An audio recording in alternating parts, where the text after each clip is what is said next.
Yeah. Yeah. Yeah.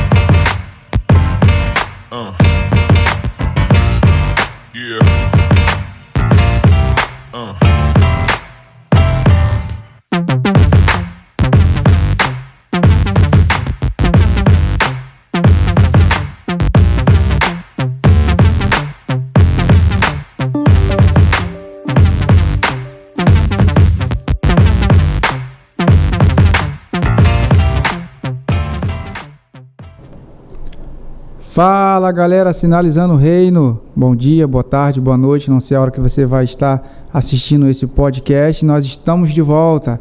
Fala produção, David, estamos aí mais uma vez, mais um ano, tenho certeza que esse ano vai ser top, e aí a gente está muito animado, muito feliz, muita expectativa, né, para esse ano, e aí a gente não poderia começar esse ano da melhor forma, trazendo um podcast hoje extremamente informativo, um podcast com um assunto extremamente urgente e extremamente relevante para o nosso tempo. Né? Estou aqui com meu amigo, pastor Dr. Noel Jorge, que se dispôs a estar aqui conosco para falar de um assunto muito importante. E eu gostaria que você já pegasse esse link, né, curtisse ele, deixasse seu like e já mandasse para um amigo, mandasse aí para sua família, amigos da igreja, amigos do trabalho, da faculdade. Então compartilha aí, porque hoje a gente vai falar de um assunto muito legal, muito importante, que é a nossa saúde mental. Não é isso, pastor? Exatamente. Um abraço. Show de bola. Muito obrigado pela presença. Beleza. Se apresenta aí pra gente aí, a galera que não te conhece. Coloca aí suas qualificações. Isso aí. Isso aí é bem lembrado pela produção. O Pastor Noel foi um dos primeiros que teve com a gente no podcast em 2021. Né? Para quem não conhece, o Pastor Noel foi meu professor de seminário, é meu amigo, camarada, que sempre me ajuda aí, sempre nessa caminhada aí pastoral. E aí está aqui hoje com ele, mas hoje um assunto totalmente diferente, né? Quando ele veio na primeira vez e contou a história dele. Né? E agora ele vai falar um pouquinho daquilo que tem estudado, que tem se dedicado nesse tempo, que é a questão da saúde mental. E a gente vai falar um pouquinho mais sobre isso, não é isso? Bom, Rafael, obrigado aí pelo convite, né? É Diego, né, Diego? David, né? David é um nome legal, um nome bonito, quase que Davi em português. Nome bíblico, né? Nome bíblico. E tem que ter cuidado porque quem escolheu esse nome para você foi você? Não. Então, nem o seu nome foi você que escolheu. Agora fique atento que quem escolheu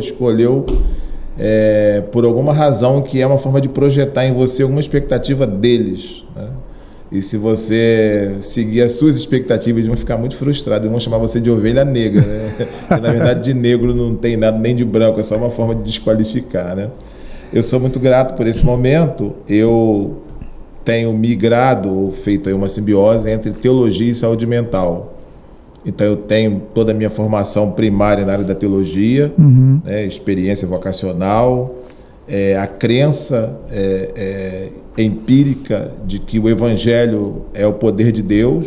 Sim. E eu não vejo nada igual ao Evangelho para transformar a vida humana. Por isso que eu sou anárquico, né? Eu não trabalho questão política partidária.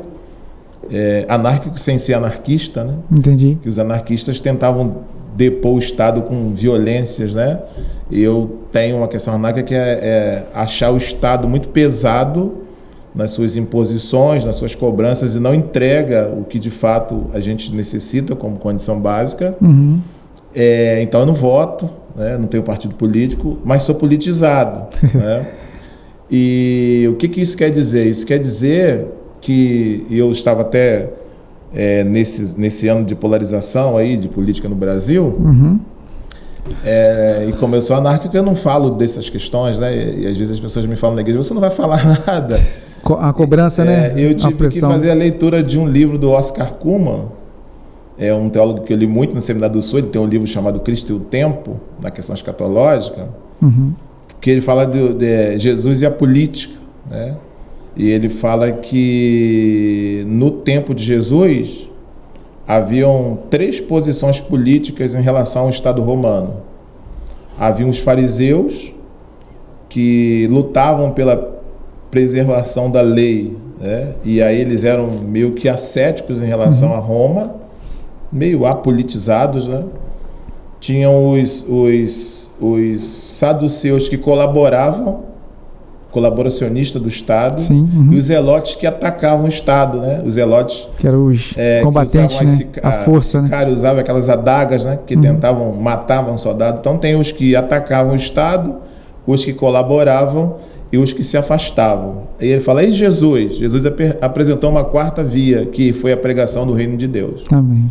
Então eu acredito que a expansão do reino de Deus na terra é o estado que eu sonho. Com a ética do reino de Mateus 6 e 7, e aí a gente não precisa do estado. E às vezes quando eu vou a Curitiba, eu sei que é utópico, né? O próprio Calvino já disse que o que não faz com que a gente seja tão mal quanto a gente pode ser, na depravação total, é a presença do Estado. E o M. Durkheim disse, o Estado, a família e a religião fazem a correção para que a gente, né, seja controlado, né? Senão a nossa volúpia. Então o Estado é o mal necessário, na minha opinião. Mas quando eu vou a Curitiba, por exemplo, tem lugares que não tem sinal. O pedestre coloca o pé, o cara para, né? E isso é um pouco do reino de Deus, né? Então a minha luta é para a expansão do reino de Deus. É uma nova consciência, né? É uma nova consciência que você não precisa de autoridade para isso. Entendi. Né?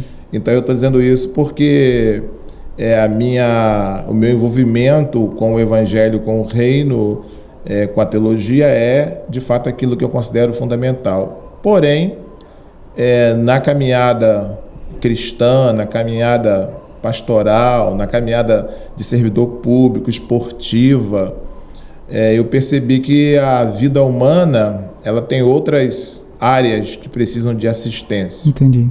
E eu precisei, então, procurar uma ajuda com um mentor lá da Faculdade de Redentor de Itaperuna, o professor Josélio, pastor batista, foi reitor do Seminário de Campos muitos anos, e ele me falou para que eu lesse a definição de saúde da OMS, definindo saúde como um completo bem-estar físico, mental e emocional junto. Social e espiritual.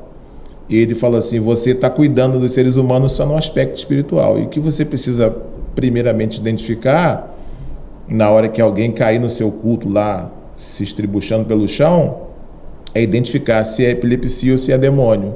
E indicar para o profissional de direito. Se for epilepsia, não adianta você expulsar que não tem demônio. Entendi. E se for demônio, não adianta mandar no psiquiatra. Porque ele não vai resolver. Então, entendi. A partir disso, eu passei a me dedicar à saúde mental. Hoje eu tenho atuado de uma forma muito intensa nessa área, né? Eu atuo em consultório aqui no Enterprise, em Itaboraí, no consultório da Viviane Amorelli. Atuo em 2 escolas, em Manilha, o Manilhense e o Educandário Cecília. Atuo em algumas empresas fazendo esse trabalho. Entendi. De saúde mental. Também tenho atuado na questão do luto, da questão da expertise luto, do cuidado paliativo, que é uma área da vida também muito interessante, que é essa questão do luto, e coordenando cursos de teologia e de psicanálise, dando aula em vários lugares do Brasil. E eu tive que estender, então, a minha formação para esses aspectos da saúde mental. Usar todas as ferramentas, né, disponíveis. Exatamente. E tenho estimulado aí uma galera, estou com uma turma agora, em vários pastores, e eu sempre falo, todo o estudo que eu tenho feito na área da neurociência, da medicina psicossomática, da psicanálise, da ciência da religião, agora estou terminando uma pós em técnica de desenhos, né? Todas essas áreas que eu tenho penetrado aí da saúde mental, a saúde mental, todos esses aprofundamentos, no meu caso, eles aprofundam ainda mais a minha fé. Entendi. A minha fé fica mais robusta. E eu falo isso para os alunos, não tenha medo de aprofundar o estudo na área de humanas, porque seja psicologia, psicanálise, neurociência, antropologia, sociologia, esses estudos vão enraizar ainda mais a sua fé. Entendi. E você fica mais habilitado para lidar com questões da vida humana. Porque tem aquela questão do homem ser completo. Ser completo. Integral, né? A teologia reformada vê o homem como ser total, completo. Né? A Bíblia também. Mas a gente herdou aí um negócio chamado tricotomia e dicotomia. Que aí quando você fala que é isso e que é aquilo, a ideia é de você separar. Mas o homem é um ser total. A medicina psicossomática, eu me pós-graduei nessa área, trabalha exatamente isso. Que a psique e o soma não se separam, eles são fundidos. Então, psicossomática é exatamente exatamente a junção. Junção. Não tem separação. Né? Então, aí, galera, o Noel mandou uma mensagem para mim, falando que agora no mês de janeiro, né, tem uma campanha muito legal, muito importante, que eu realmente não conhecia. E você vai falar um pouquinho sobre isso hoje, é o nosso tema, né? Que já acontece desde 2014, Sim. Né, oficialmente, e todo mês de janeiro está tratando exatamente sobre essa questão Sim. da saúde mental, Sim. que aí denomina como Janeiro Branco, né? E vamos falar um pouquinho sobre isso inicialmente. Sim. De onde veio isso, qual é a ideia, qual é o conceito principal, para a gente começar conceituando, botando um fundamento para a gente. Então, Rafael, a questão... Eu não me considero um pioneiro na região na área de saúde mental, porque isso seria muita pretensão e não é verdade. Mas, assim, a ausência de informação em relação à saúde mental, ela é uma realidade. Uhum. Então, quando eu não sei se você sabe, mas a gente tem um ano colorido, são as cores que cada mês traz para representar ou a conscientização ou a prevenção de alguma patologia. Uhum. Como a gente tem o Setembro Amarelo, que é muito difundido, né? Eu faço todo mês de setembro, esse ano acho que eu fiz mais de 50 palestras, né? Na escola tem que fazer muito, né? Na escola eu faço muito, então os coordenadores pedem, faço muito, em empresa, em vários lugares, igrejas, então e muita gente faz, né? Uhum. O Setembro Amarelo é muito falado. Sim. Né? O Outubro Rosa, muito falado, as igrejas fazem muito trabalho no Outubro Rosa também, as mulheres. O Novembro Azul não é tão divulgado, mas existem trabalhos no Novembro Azul. Sim, inclusive parece que já de um tempo para cá, de uns anos para cá, tem se falado mais. Né, eu fiz um trabalho o ano passado, o tema foi Aceite o Toque, né? Uhum. E foi até eu mesmo que falei da dificuldade que o homem tem do exame de próstata em função dessas crenças limitantes que a gente foi sendo trazido, né, na infância da masculinidade. Sim. Uhum. E aí você tem esses 3 meses muito difundidos, bem fortes, de bem definidos, né? E prevenção, que tem a campanha é falada. Uhum. Aí você tem o ínterim, que é o dezembro, mês de festas. Sim. Então o ano começa com o Janeiro Branco, que o Janeiro Branco significa o mês de conscientização da importância da saúde mental. Só que ele fica ofuscado. Uhum. E aí você pensa, por que janeiro? E outra coisa importante, para os patriotas, né, é uma campanha brasileira. Legal. Que surgiu em 2014 com aqui no Brasil. Psicólogos. Aqui no Brasil, basicamente em Campinas, né, com Leonardo Abraão, que é o psicólogo que dá início. E por que é janeiro? Janeiro seria, na saúde mental, um mês que, ao mesmo tempo, fecha ciclo e abre ciclo. Abre outro. Uhum. Embora o ciclo se feche em 31 de dezembro. Né? Então, o janeiro é uma porta, janeiro é um João Batista, janeiro é um elo entre um testamento e outro, Entendi. Né? Parafraseando João Batista. Mas janeiro é um elo entre o passado e o futuro. Projeção. E por que branco? Porque na saúde mental usa-se muito essa expressão folha branca ou tábua rasa para explicar o fenômeno de que quando o indivíduo sai da vida embrionária, da gestação e nasce, a parte cognitiva, a parte cerebral, a parte não somática, ela tem poucos registros. Então a memória RAM registra já no ventre, registra a qualidade emocional da casa, as reações da mãe, é uma relação de troca, né, simbiótica. Mas são poucos os registros. Então, basicamente, na psicologia, na psicanálise, na própria filosofia, até os 6 anos ele vai fazer os registros definidores. Uhum. Então, alguns psicólogos usam a expressão folha em branco, com poucos registros. Para quê? Para que a partir do nascimento os registros aconteçam. Sim. A folha em branco, qual é a ideia do Janeiro Branco? É a ideia de que você pode registrar, projetar, desenhar o que você pretende. É um começo, né? Ano. Como se fosse um começo, um início mesmo. E aí, tem uma coisa interessante. Eu cheguei de uma viagem de um congresso de saúde mental num outro estado e foram 5 dias que eu tive que falar. Abordando saúde mental e suicídio, saúde mental e inteligência emocional, saúde mental e a geração Z, que é essa galera que nasceu de 2000 para cá, né, que é uma outra batida, né, que é uma galera que eu tenho atuado muito em escola. E como era um congresso aberto, a gente tinha muita presença de médicos, professores, psicólogos. E aí, nesses casos, o que eu faço?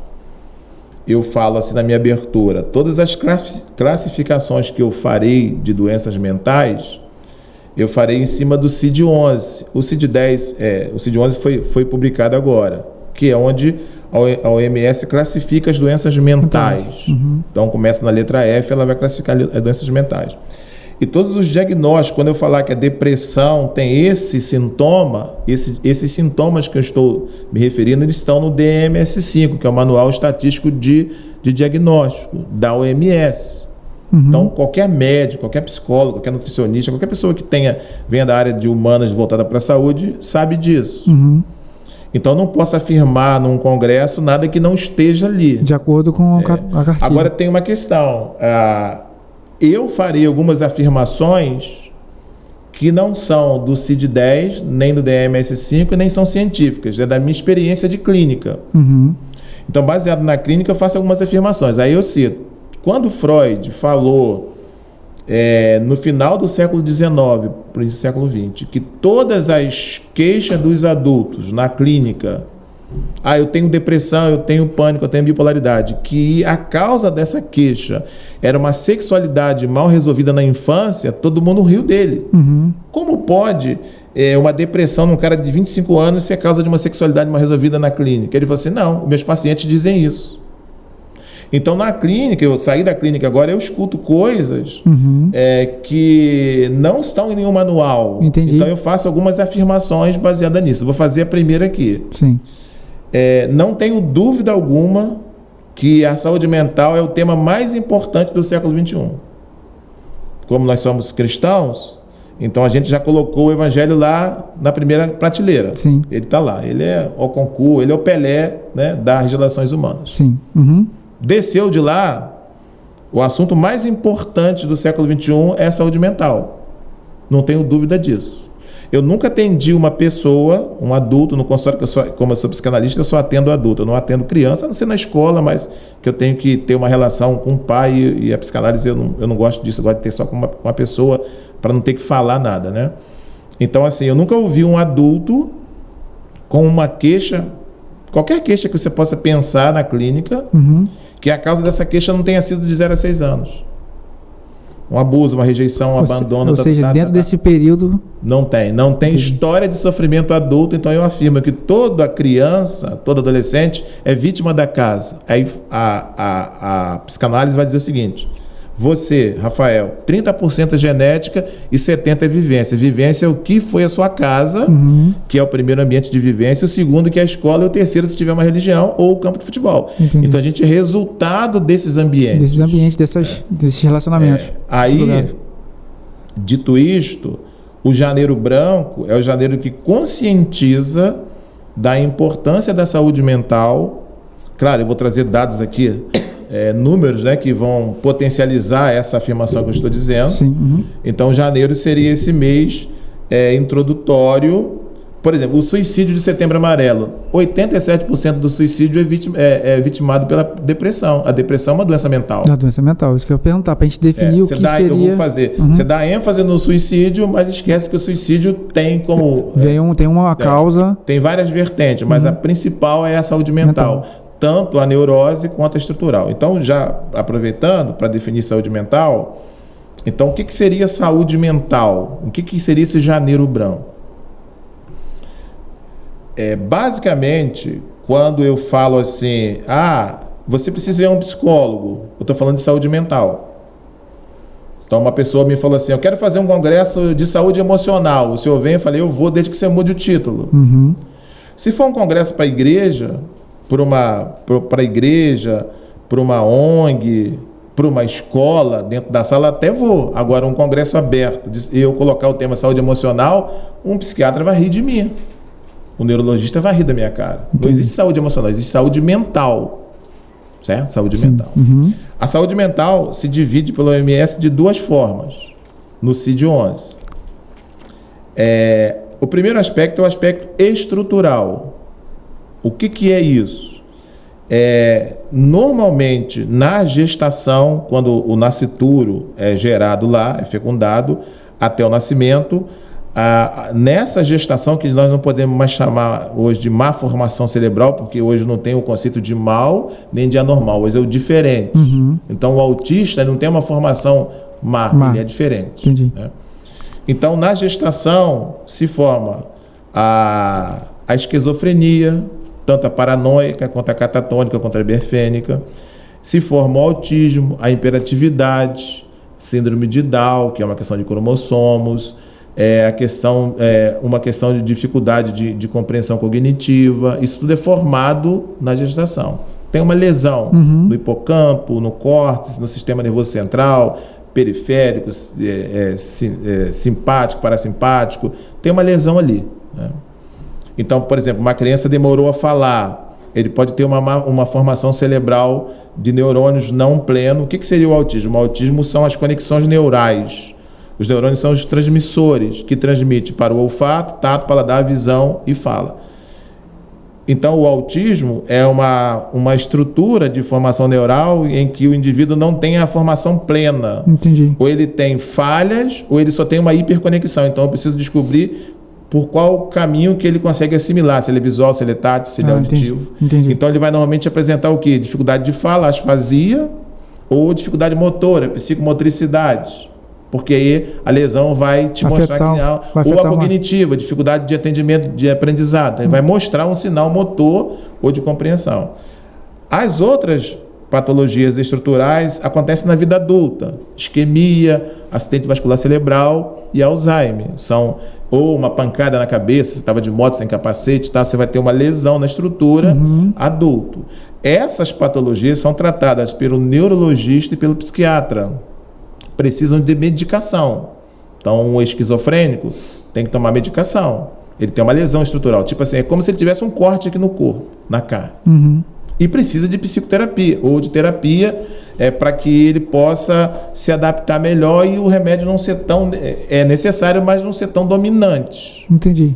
Aí tem a classificação. A outra doença mental são as neuroses, que são as doenças que estão na mente, mas não aparecem na tomografia nem na ressonância. Então, quando você vai ao neuropsiquiatra ou neuro, e ele percebe que você... Ou você vai lá no consultório e eu percebo que você tem uma questão estrutural, eu te encaminho. Sim. Aí ele vai pedir uma tomografia computadorizada ou uma ressonância magnética que vai identificar em qual local do seu cérebro tem uma lesão e qual o grau daquela lesão. Mas se você foi lá e você tem uma dor de cabeça forte, que pode ter várias causas, e ele falou assim, vamos fazer uma investigação estrutural, não apareceu nada, ele te mostra, tá vendo? Aqui não tem nada. Procura um psicólogo que é emocional. Então, a doença emocional, a neurose, é uma doença que está na mente, mas não aparece no exame. Não tem como você diagnosticar. Vou citar algumas aqui. Depressão, são muitas. Agora o CID-11 traz todas as síndromes oriundas da tecnologia. As mais conhecidas, depressão, ansiedade, burnout, bipolaridade, pânico, uma série de síndromes, né, que nós temos aí. E essa questão, aí tem um livro, né, que eu dei esse livro, que é A Mente é o Hotel Mais Caro do Mundo, não hospede lixo. Então são doenças que estão lá, mas não aparecem. Essas patologias, elas são tratadas com ausência de medicação. Elas são tratadas pela psicoterapia. O que é psicoterapia? É cura pela fala. Então ele vai procurar um terapeuta, qualquer pessoa que estudou uma terapia. O cara estudou terapia familiar. Ele não precisa ser psicólogo nem psicanalista, ele é um terapeuta, fez sistêmica, PNL, ele fez hipnose, tá. Ou um psicoterapeuta, que é um psicólogo ou um psicanalista. O psicólogo vai escolher qual a terapia que ele vai usar. Se ele vai usar behavioral, se ele vai usar sistêmica, se ele vai usar constelação. E o psicanalista vai usar a teoria freudiana. Mas esses dois estudaram a psique, estudaram o cérebro. Então, a princípio, é um tratamento sem medicação. Entendi. Mas eu tive um caso ontem, de um episódio. Um paciente que estou acompanhando, de luto. Ele teve por algumas questões que ele fez em gestão, ele teve o episódio de depressão dele, que era leve, e foi para agudo. Ele foi para o Leal Júnior. Chegou no hospital, o que foi feito? A médica medicou, controlou a pressão e passou ele para o... Ouviu a história, identificou que era uma neurose, passou ele para o psicólogo. O psicólogo falou assim, vou te caminhar para o psiquiatra, certo? Porque o senhor está com uma depressão profunda. Hoje eu fui lá atender ele. Aí eu entendi que a depressão profunda foi um episódio que aumentou devido à ingestão de álcool. Aí eu falei, não vai ao psiquiatra. Vamos esperar, porque o seu caso é de luto, é assim que funciona, é a depressão leve, E enquanto a gente puder tratar deixa o remédio como o trunfo. O remédio é a boia quando você estiver se afogando. Entendi. A depressão é profunda, medicação. Então, quando o paciente chega no consultório, eu identifico. Hoje eu atendi um paciente pela primeira vez. Qual é o diagnóstico? Ele não é psicótico, ele é neurótico, então ele é paciente sem medicação. Mas se o episódio dele é volumar, eu encaminho para a medicação entrar para controlar. O que é a medicação?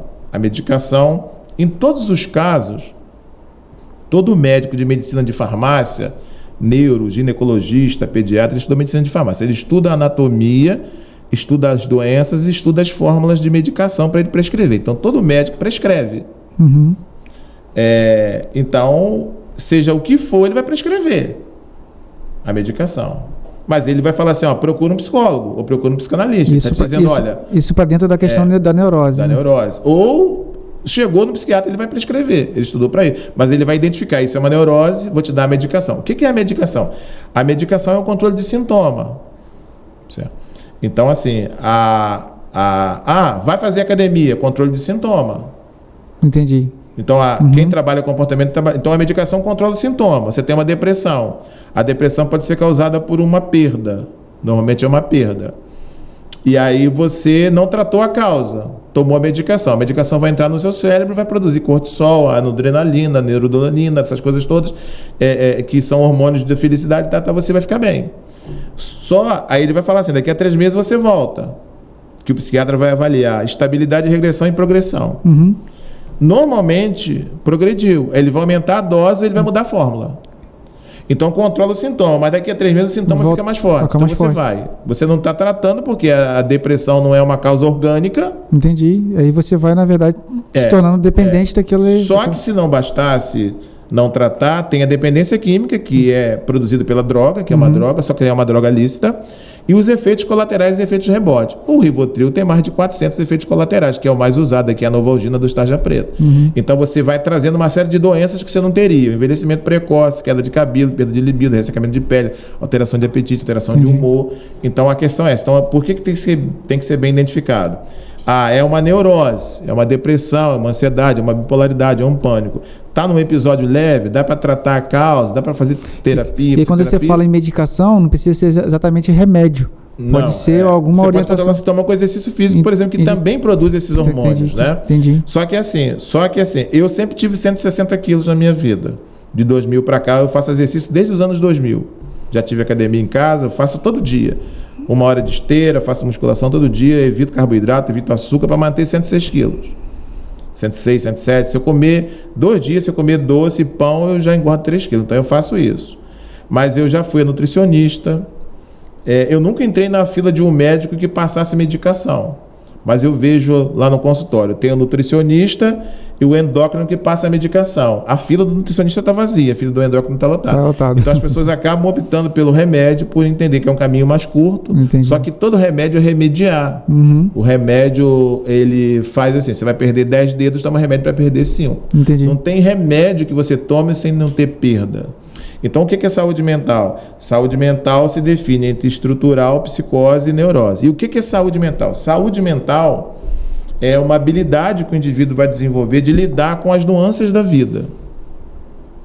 Então, hoje você morreu seu pai, amanhã você ganhou na loto, amanhã você lidar com essas ambiguidades. Entendi. Né? Essas situações. E produzir. Entendi. Então, a primeira coisa que acontece na saúde mental é tirar o indivíduo de produzir. Então, como é que a gente trabalha? Trabalha assim. As emoções primárias, medo, tristeza, alegria, raiva, ódio, amor, são emoções primárias. Você nasce com elas. Agora, ressentimento, culpa, essas coisas, inveja, isso é diabólico, é depois, né, que você vai aprendendo na vida. Então, assim, se você se deparou com uma situação que você julga boa, você vai ficar alegre, vai ficar feliz, vai produzir sentimentos nessa batida. Mas se morreu o seu pai, você vai ficar triste, você vai chorar. Tristeza, sofrimento, choro são emoções ligadas às coisas ruins. Então, é legítimo que isso aconteça. Então, como que eu descubro que a tristeza não é depressão e que a preocupação não é ansiedade? São 2 palavras mágicas. A primeira é a desproporcionalidade. Morreu o meu papagaio. Tem 3 anos que eu não consigo sair do quarto. É proporcional 3 anos de tristeza em relação ao papagaio? Com todo o respeito que merece o papagaio, não é proporcional. Entendi. É desproporcional. Morreu o seu pai e tem 2 anos que você está no quarto. É meio que proporcional, é o seu pai. Mas como é que eu vou avaliar além do tempo? Então eu poderia dizer assim, para o papagaio 1 ano, para o pai 2 anos. Mas isso não funciona em humanas. Entendi. Eu vou usar a segunda palavra, funcionabilidade. Se você tem uma tristeza pela morte do seu pai, que você não vai esquecer nunca, não vai superar, ninguém supera. Você vai sempre ter uma depressão sazonal, que é lembrar do seu pai e ter um choro. Mas se essa tristeza em relação à morte do seu pai não te impede de funcionar, o que é isso? Se alimentar, dormir, ser um ator da sociedade, estudar, trabalhar, ter a família, cuidar das coisas, você não está doente. Então é só tristeza. Preocupação de pagar uma conta amanhã, mas não me atrapalhou o sono, não me atrapalhou de dormir, não me atrapalhou de vir aqui, eu não estou doente. Entendi. Então a desproporcionalidade, quando que eu sei que é desproporcional? Quando atrapalha o meu funcionamento. Entendi. Né? Então, assim, eu não funcionei, aí a tristeza é uma depressão. Uma depressão. Aí a saúde mental é essa habilidade de lidar com as questões da vida. Uhum. Né? Essa coisa de que a vida tem o inesperado. O que é uma crise emocional? É a inabilidade de lidar com algo inesperado. Quando você consegue lidar com as coisas inesperadas, você vai produzir. Então a doença mental é a inabilidade de lidar com as questões inesperadas, que automaticamente te tira da contribuição social ou da contribuição. Deixa eu te fazer uma pergunta. Pode falar. De repente o pessoal está em casa assistindo e de repente pensando assim, mas como que se dá, ou quando que chega a esse nível dessa questão da doença mental, né? No caso que a gente está falando aqui, né? Dessa ausência de saúde mental. O que contribui para que chegasse a esse ponto? Por exemplo, a gente está no Brasil, né? Vou dar um exemplo muito claro, né, de poucos meses, a questão política, que contribuiu muito para essa questão dessa inclinação, essa doença mental ligada a essa questão emocional. Sim. Mas qual outros sintomas, outras situações que podem contribuir para essa questão da saúde mental? Então, quando eu falo que a saúde mental é o assunto mais importante do século XXI... E eu concordo. Tem 2 referências. Tem a referência de antes do século XXI, da compreensão disso, e tem a referência de que, na sua pergunta, todos os fatores da vida, todos, desde ir ao vaso, tem implicação em saúde mental. Por que o homem geme no vaso? Aquilo ali é um gozo da fase anal da infância. É prazeroso, né? Então a diarreia uma diarreia espiritual é fantástica, você libera, mas uma prisão de ventre já é resultado. Então não tem nada que não tenha impacto na emoção. Uhum. Claro, quebrar essa caneca aqui para você pode ser algo que, mas para mim pode provocar um transtorno mental gravíssimo, porque eu posso ter um afeto por essa caneca, dependendo de quem me deu, que eu não consiga superar. Eu tenho afeto por essa caneca. Então aí depende. O que é afeto? A gente fala assim, eu até dei essa aula num doutorado agora, que foi a Sociedade Líquida Teologia Derretida. A ideia é do Sayão. O Sayão fala sociedade líquida e igreja derretida, mas a ideia de sociedade líquida é do Zygmunt Bauman, que é um grande sociólogo de 2008 que fez que trocou a palavra pós-modernidade por sociedade líquida. E o Sayão faz um texto lá sobre a igreja derretida e eu criei uma aula de teologia derretida. O Zygmunt Bauman fala assim, que ele tem 90 anos e encontrou um jovem de 17 anos que falou assim: Zygmunt, eu tenho 500 mil amigos nas redes sociais. Ele falou assim: cara, eu tenho 90 anos, só tenho 50 amigos. Aí ele fala desse novo conceito de amizade. Aí ele fala assim, que a amizade que esse menino está falando que ele tem, simplesmente ele foi lá, aceitou o seu pedido e cancelou você quando ele discordou de você. Uhum. As minhas amizades do Zygmunt Bauman, não sei a sua, que eu sou dos anos 60, elas não são assim. Eu sou amigo das pessoas que conviveram comigo e me afetaram. E quando a gente briga, tem que marcar um café para conversar. Então é muito doloroso ter que conversar com um amigo, falar que não gostou daquilo. Acabar com uma amizade é muito difícil. Nas redes, não. Né? Por quê? Por que é fácil conectar e é fácil desconectar? Porque falta o afeto. Aí ele fala, nós mudamos dos afetos humanos para as redes sociais. O que são redes? Redes são coisas de laçar. Uhum. E laços humanos são coisas que te prendem. O que é o afeto? O afeto é aquilo que me afeta. E aquilo que me afeta produz sentimento. Então, se o meu pai me afetou e produziu sentimento ruim, logo, se meu pai morrer, eu vou ficar feliz. Entendi, faz sentido. Uhum. Então, se a nossa relação, eu te afeto e você me afeta, o afetar é tocar no outro mesmo. E esse afeto produz em você sentimentos de alegria, de vontade de estar junto, de acolhimento, de altruísmo, de integração, de espiritualidade. Logo que essa relação de laço vai ser muito profunda. Entendi. Então, não dá para você romper. Então, dependendo da quantidade de laços que te envolve naquele objeto perdido ou naquela circunstância, do afeto. Então, você fala assim, eu, como trabalhei muito tempo no cuidado paliativo, em hospitais de referência, a gente sempre aprendi isso no hospital. Eu vi entrar uma pessoa com um tumor desse tamanho aqui, que o cuidado paliativo... Então, a gente tem 3 posições no cuidado paliativo. A gente tem a distanásia, a eutanásia e a ortotanásia. A distanásia é o indivíduo que está doente e a família tem muito dinheiro. E o médico fala assim, o tratamento dessa pessoa é inútil, ela está vegetando, mas a família banca a vida dela, distancia a morte.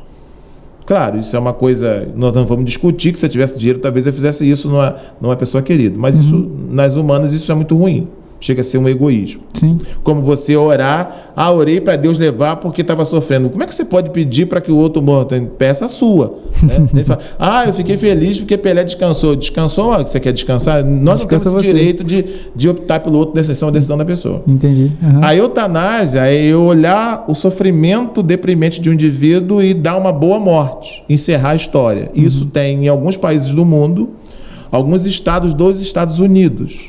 Aqui no Brasil é crime, você não pode atentar contra a própria vida. Inclusive, o suicida é um criminoso, só que ele é tratado de uma outra forma porque vê na patologia. Entendi. Então, você, em alguns países, quando eu dou aula de ética, eu passo vídeos de pessoas que estão em países que decidiram, ele tem a liberdade de escolher se continua ou não. Entendi. Aí tem toda uma assistência, psicólogo, assistência social, policial, juiz, todo um aparato, né, ali, E a ortotanásia é você deixar a vida chegar ao fim naturalmente. Não tem mais tratamento medicamentoso. Você abre mão dos equipamentos. Aí você fala para a pessoa assim, olha, você não tem mais tratamento medicamentoso, você está em metástase. O que você quer fazer agora? A pessoa normalmente quer ir para casa, quer fazer para beijar os netos, quer pular de bungee jump, aí ele quer fazer ele quer fazer. Aí o que acontece? Quando você faz referência à morte, ele pensa na vida que ele viveu, na vida que ele não viveu. Aí ele quer comer jaca, quer andar descalço, quer dançar forró. Aí ele não é que ele tem medo de morrer, ele quer mais tempo para fazer o que ele não fez. Então, na ortotanásia, você deixa chegar. Então, a gente nunca via a pessoa chegar assim com um tumor, tranquila. Por favor, onde é a sala de quimioterapia? Daqui a pouco chegava alguém com uma verruga gritando, eu vou morrer. Então, a gente dizia assim, nós não temos um medidor de dor para fazer 2 afirmações. A primeira é dizer que aquele que está gritando com uma verruga está mentindo. E a segunda é dizer quem está sentindo mais. Não existe como medir a dor do outro. E nem dizer se o outro não está sentindo. Quem tem que dizer é você. Entendi. Né? Então, a questão passa por esse aspecto. Então, se alguém... Eu já peguei caso de uma calopsita que morreu e a pessoa não conseguia sair do quarto. E o pessoal, é uma bobagem, uma calopsita. Não. É uma bobagem para você. Aí tem uma diferença. Essa caneca significa um recipiente de colocar líquido. O significante é o que ela significa para você. Então, o que essa caneca significa para você é o afeto. É isso que vale. Então, você pode ficar anos de luto por uma caneca, porque ela é uma caneca que a sua mãe te deu no Natal. No outro dia que ela te deu, o seu pai morreu, e você tomou o melhor café do mundo aqui. Então, o significado é uma caneca. Chorar por uma caneca é uma bobagem. Para mim. Mas para você não. Então, por isso que eu te falo que a saúde mental está em tudo. Aí depende de que cada um tem de significante naquelas questões. E o que ela tem de vivência na história, nas relações. Exatamente isso. Não, eu concordo com você, realmente. E assim, eu tenho percebido que de um tempo para cá, também pelo índice altíssimo de suicídio. Sim. Acho que, se não me engano, eu vi uma pesquisa, acho que o suicídio é o terceiro. É a terceira maior causa de 15 a 25 anos, a 29 anos de jovem. É a segunda, depois dos homicídios. Depois dos homicídios. Olha só, então chegou a um patamar que aí até a própria igreja, né, de uma forma geral, começou a observar melhor isso e a tratar isso da forma que deve ser tratado, né? Sim. Então, a importância desse Janeiro Branco trazer à tona essas questões, porque realmente a gente tem percebido que a saúde mental / emocional precisa ser realmente tratada. Sim. Então, aí entra esse outro aspecto na sua pergunta, que é o aspecto antes de 2001, antes da reforma psiquiátrica. Então, o que acontece? Por que é a questão mais importante? Primeiro que ela está ligada a tudo. Então, é a habilidade de lidar com as questões da vida e produzir. Vamos pensar no período pré-socrático, ou seja, o período antes de Sócrates, que se pensava o universo. Parmênides, Heráclito, essa galera aí. Lá nesse período, se usava, eu vou usar a palavra louco, tá? Não no sentido do louco que a gente tem aqui, que eu vou chegar nesse tempo histórico.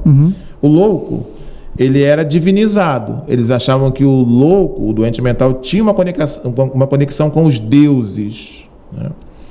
Inclusive alguns loucos eram até mortos, porque essa questão do totem, que depois Freud vai escrever, do tabu, o totem é aquilo que é adorado. Então algumas civilizações até usam-se, né, que a gente come a carne de Cristo, porque Cristo é um totem. Você quer tanto se identificar. Paulo falou assim: não sou eu mais que vivo, mas Cristo vive em mim. Ou seja, o totem, você quer tanto totem que você se funde no totem, né? Ou você come o totem. E eles matavam o totem porque o totem era muito divino. Entendi.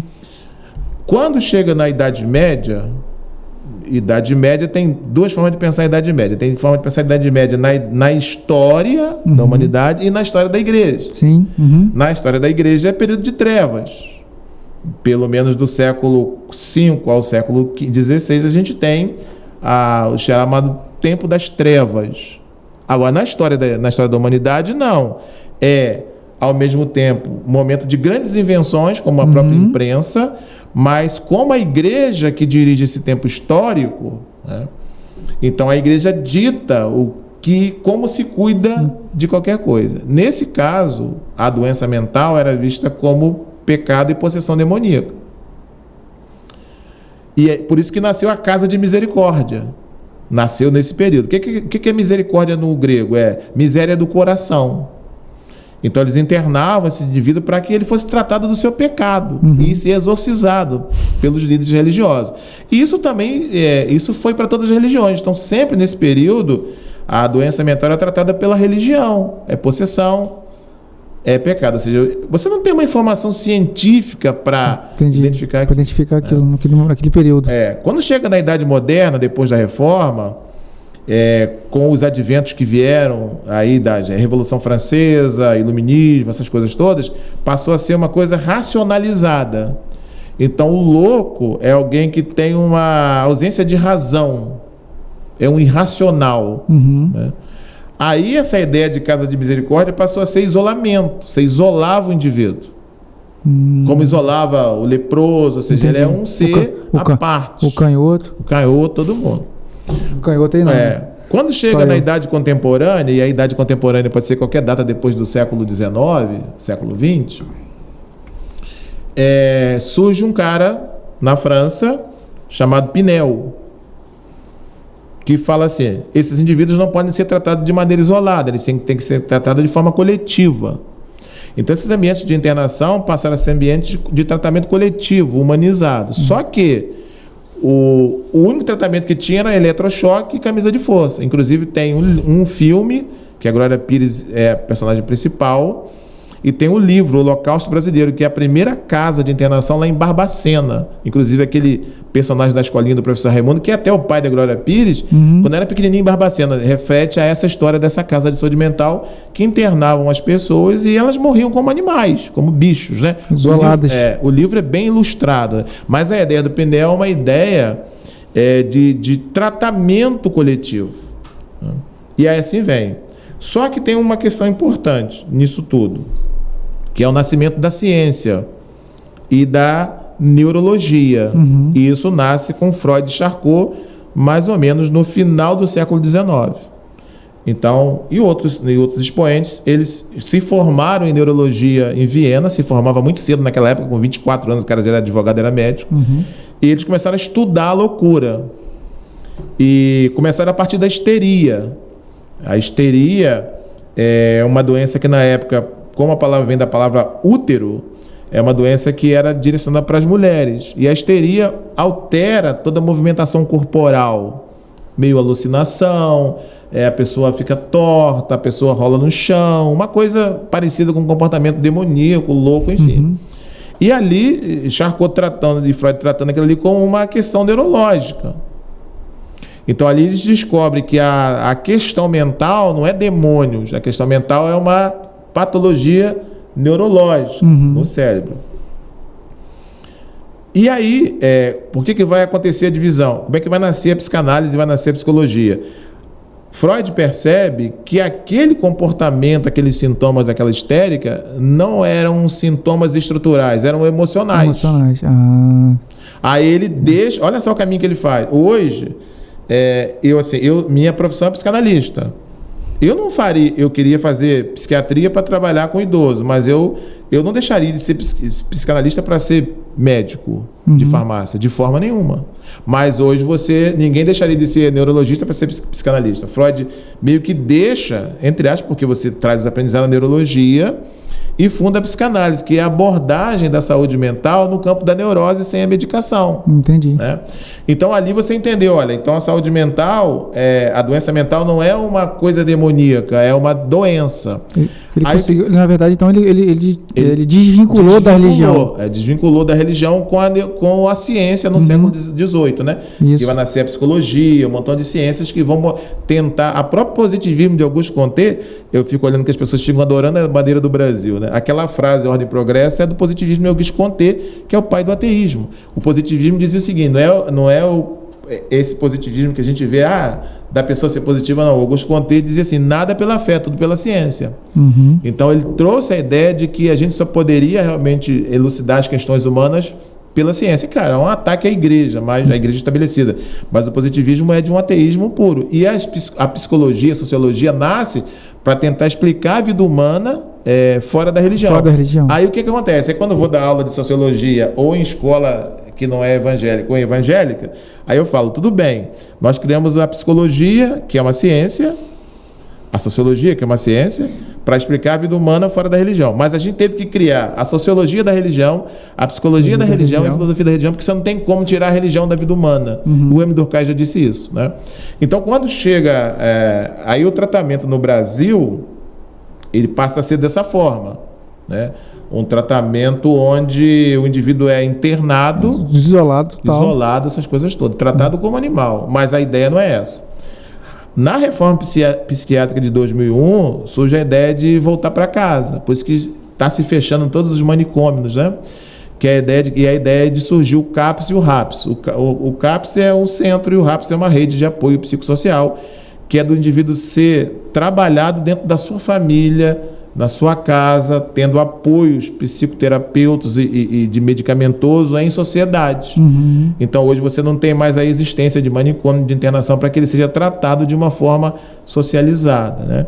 Então o que acontece? Com o advento da neurociência de 2000 para cá, que você pega o cérebro humano, identifica o que é, o que não é, onde é, como é, então a coisa ficou muito mais esclarecida. Entendi. Então surgiu o autismo que ninguém achava que era o menino burro da escola, o imperativo que você achava que era o levado, o TOD que você achava que não respeitava a autoridade, que é um desafio, é um transtorno desafiador. Então hoje você começa a classificar. Consegue identificar classificar e tratar. Né? Só que tem um detalhe nessa vibe, que é o tal do tabu.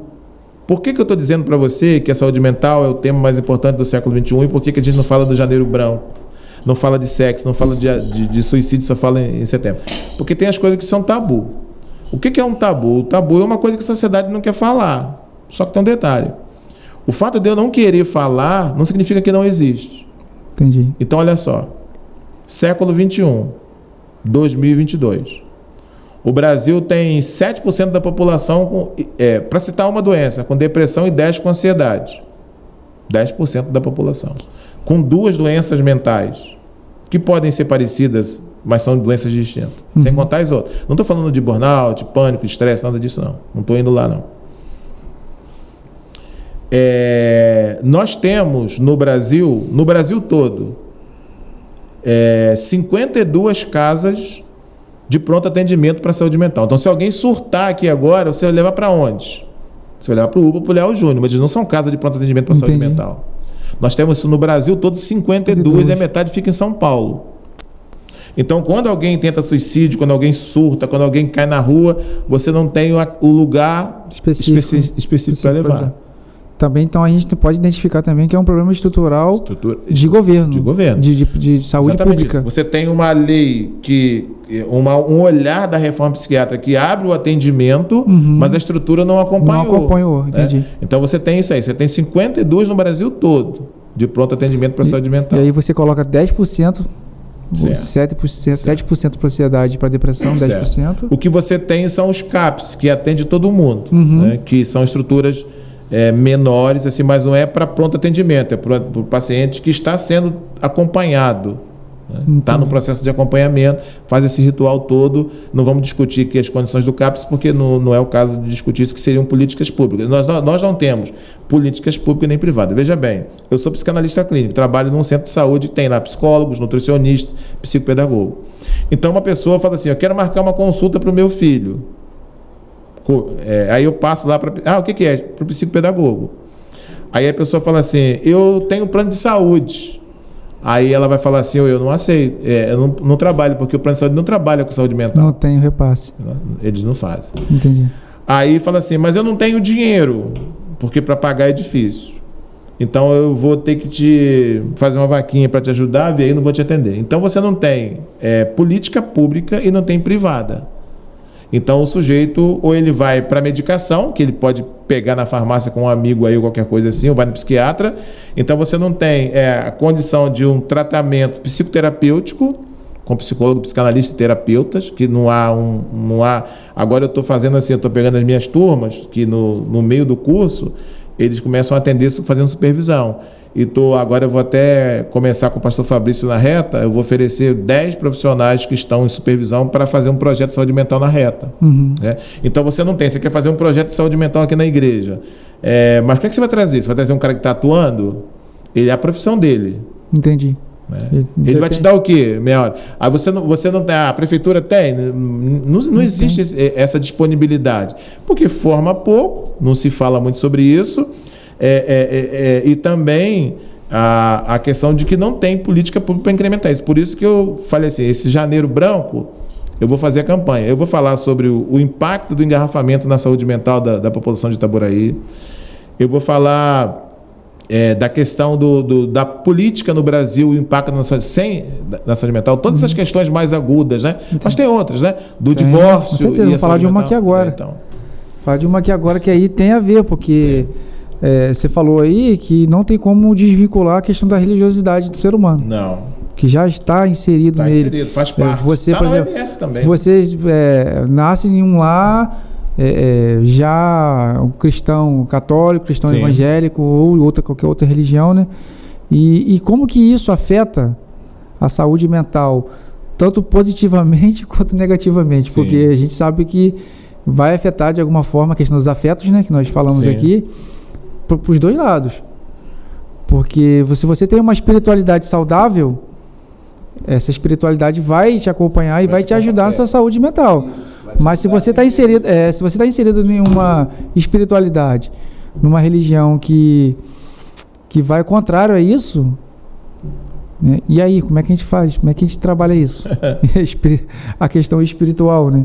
Porque você está falando de tabu, né? E aí a gente pega uma matéria, esses dias eu vi uma matéria de um pastor, né, ano passado foram vários, de um pastor presbiteriano que tirou a própria vida. Sim. E aí? O índice... suicídio dentro do povo cristão, né? Vamos botar falando dentro do nosso curral, né? Do povo cristão. Tem vivido essa doença mental, né? Sem ser patologia, é isso, né? Vamos dizer assim. É uma patologia, né? Assim, até a gente faltou fazer a referência, o tema desse ano é A Vida Pede Equilíbrio. Isso, né? Isso. Esse ano A Vida Pede Equilíbrio. E até vou deixar também, falar com o pessoal aqui, né, produção, depois a gente vai colocar também um site na descrição desse vídeo aqui, do nosso podcast, vai colocar lá o site Janeiro Branco, e aí lá vai estar, eu estava lendo hoje, muita informação legal. Tem um material de divulgação muito bom. Tem. Você pode ler lá e o tema desse ano, A Vida Pede Equilíbrio. Então, esse tema é interessante por quê? Porque não sei se a gente pode citar aí a roda, né, como um elemento divisor de águas da história da humanidade, a Revolução Industrial, né, são fatores que mudaram, a Reforma Protestante. Agora, veja bem, a palavra mágica da vida é o equilíbrio. O dia que a gente encontrar o equilíbrio, a gente resolve todas as questões. E aí, voltando para essa pergunta da fé cristã, você tem os grupos que espiritualizam a vida e o grupo que materializa a vida. Uhum. Então, para um, a ciência do diabo, para outro, a fé atrapalha. Né? Então, a gente tem essas duas demandas. Então, me foi feita essa pergunta na rádio. Hoje, muitos pastores fazem psicologia, fazem psicanálise, fazem isso, fazem aquilo, fazem um coach, tá. O que você acha? Eu acho que todo mundo que trabalha com seres humanos, independente do local ou da função, precisa se aprofundar na área de humanas. Uhum. É inadmissível que um professor, que um pastor, que um guarda municipal, que o balconista da padaria não estude humanas. Agora, tem pastores que fazem curso de psicologia, psicanálise, terapia, capelania. Eu mesmo já tenho muitos pastores que passaram comigo em turma, que eu já indiquei para fazer capelania onde eu fiz. Muitos fazem para melhor cuidar de pessoas. Sim, para ter mais ferramentas. Um outro grupo faz para se aproveitar dessas pessoas, que é o chamado teologia do coach, que usa PNL direto, que é o seguinte: você faz a ancoragem, você bota o cara para falar assim, tá vendo? Eu tinha um Fusca, agora tem um Lamborghini. Então você torna aquilo possível na mente do outro, você PNL, e você começa a fazer o testemunho e o outro, vamos ganhar. Então você tem um grupão, né, que faz esses cursos para melhor manipular, melhor conduzir. Essa galera que é manipulada e que é violentada adoece muito mais. Entendi. Porque tem frustração, tem a questão de uma expectativa não de atendida. Não atingida. Aí você tem essa coisa flutuante de igreja que são decepções. Então você tem a liderança que estuda para melhor fazer e que estuda para manipular. Como o aspecto religioso é um aspecto delirante, empírico, místico, porque a fé tem esses aspectos que não são palpáveis, fica muito mais suscetível para a manipulação e para a agressão da saúde mental do que o indivíduo fora. Né? Então, assim, quando tinha algumas clínicas funcionando de casa de internação, a maioria do público era evangélico. Então, os evangélicos, eles são assim, uma matéria-prima muito grande para a doença mental e para o suicídio. O suicídio entre as pessoas de fé, embora seja um pouco absurdo, numa perspectiva primária, mas é muito comum, não só de pessoas de fé, quanto de liderança. A gente tem um número muito alto de pastores. Agora a questão é a seguinte, a questão é o tabu, é a divulgação. Então, no suicídio, dificilmente a família do suicida quer que seja divulgado que foi suicídio. Então desfaz a cena da morte. Muitos suicídios que são batidas, não são batidas, são suicídios que o cara jogou o carro na árvore. No óbito lá vai entrar outro quando motivo. A gente fala que o suicídio tem a cada 40 minutos tem um no Brasil, cada 40 segundos um no mundo, a gente está falando de suicídio que foi computado como suicídio. Não estou falando de tentativa. Para cada um computado tem 10 mil tentativas que não deu certo. 10 mil por um. Né? Então, assim, o computado é 40 minutos um suicídio no Brasil. O computado. O que já é muito. Isso computado. Né? E a ponte Rio-Niterói parou de divulgar, um dos lugares que tem muito suicídio. Né? E no mundo é 40 segundos. E nós somos assim, o terceiro ou quarto país do mundo com um índice maior de suicídio. E o suicídio também atinge os países ricos, que não têm experiência de fé, materialistas. Tem um índice altíssimo, não deveria ter, em função desse pensamento de que as coisas trazem o sossego da alma, mas não traz. E também nos países pobres e religiosos. É uma coisa... O suicídio, ele não tem uma cara. O suicídio atinge qualquer pessoa, em qualquer lugar do planeta. Qualquer classe. E tem como vertente primária aí a depressão, né? E as doenças mentais e outros fatores. Mas, assim, voltando para o campo da religião, o suicídio na Bíblia, o suicídio na igreja, o suicídio de líderes... A Bíblia, a saúde mental na Bíblia, né? Por exemplo, a saúde mental na Bíblia, ela é sempre vista como a ausência de uma referência. a doença mental. Você vai ter lá o buscar o reino de Deus e todas as coisas. Depois que ele trata daquela ansiedade, ele dá uma referência que é o reino. Tem o Salmo 23, né? Quem tem o Senhor como pastor, nada falta. Então a Bíblia trabalha essas questões dessa preocupação, dessa tristeza, trabalha muito isso. Ela não tem linguagem sobre as questões de classificação, porque isso está surgindo agora. Por exemplo, você pega uma pessoa que não conhece a Bíblia, vai pegar um salmo, por exemplo, Sim. davídico, né? Um cara depressivo. Sim. Né? Determinado salmo. O livro de Lamentações é canto fúnebre, né? Então, ele só muda depois do capítulo 3. Mas assim, você pega um recorte, né? Se você não pega um todo. Exatamente. O ser humano, tipo suicídio, sexualidade, depressão, essas coisas, se tiver ser humano, tem. A abordagem da narrativa bíblica não é tratar de saúde mental, é tratar da questão do pecado e do Salvador. Então a Bíblia, a partir de Gênesis 3,15, ela trata de um tema.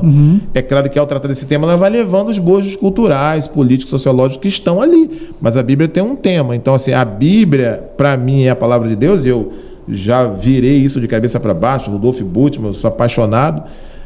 Mas eu não creio na não historicidade de Jesus, eu creio na historicidade, mas eu gosto da abordagem dele de releitura, tá, essas coisas todas, e da própria mudança de compreensão da Bíblia como regra de fé e prática, né?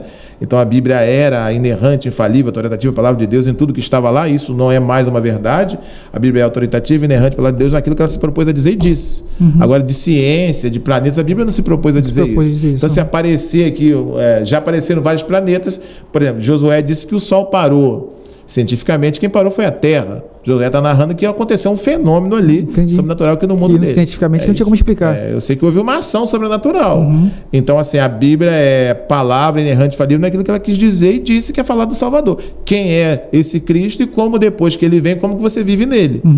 Então, a Bíblia aborda essas questões todas de rejeição nas famílias, de abuso, de traição, de adultério. Das relações. Da vida. Da vida. Da inveja, dessas coisas que são do roubo, da mentira. Então, a Bíblia trata a vida. Então, por isso que inspirado não é o que está acontecendo. Inspirado é o registro. A Ananias e Safira, não é inspirado. Inspirado é que é o registro daquilo ali. Então, a Bíblia trata de todos os temas. Claro, ela tem um tema principal, né? Agora, o suicídio também na Bíblia não é nem tratado. O suicídio não tem nenhum texto que fale de suicídio. Os suicídios que tem na Bíblia passam mais pelo campo da cultura. O suicídio de Saul, era legítimo o cara não se entregar. O de Sansão não é suicídio, Jesus não é suicídio. Muitas pessoas dizem que ele abdicou da vida. Tem os outros lá, enfim. Não tem nenhum texto, né, que fale disso. Isso vai surgir lá com Agostinho, a ideia de que precisava de um texto bíblico para dizer que é pecado, porque era um atentado contra a vida, tem que ser pecado. E Agostinho falou assim, então o mandamento de não matarás serve também para não se matar a si mesmo. E aí a igreja classificou como pecado. Né? E aí trata como pecado que mas é um pecado com perdão, porque não é um pecado sem perdão. Né? Então essa é uma outra questão de salvação que nós não vamos entrar. Então, para a gente chegar na questão da saúde mental na religião, no nosso tempo, o que acontece? Todos os grupos religiosos que têm livro, religião que usa livro, seja o Corão, Bíblia, Smith, seja o que for, uma das razões da questão da saúde mental são as hermenêuticas literais das escrituras. Todo grupo que faz interpretação literal da escritura ou da sua escritura de fé é um grupo suscetível às questões das doenças mentais. Né?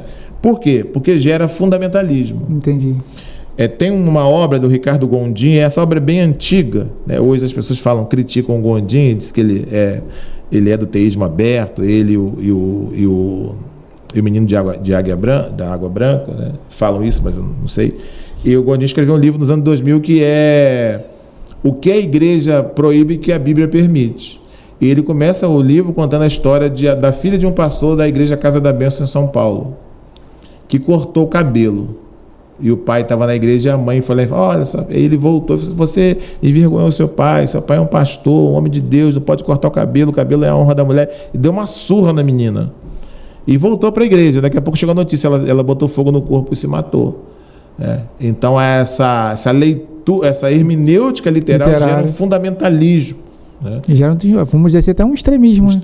Exatamente. Introísmo é ruim. Entendi. Né? Introísmo é um negócio. Uma coisa que vai levar ao legalismo, ou seja, o que é certo é o que é legal dentro da minha interpretação. Entendi.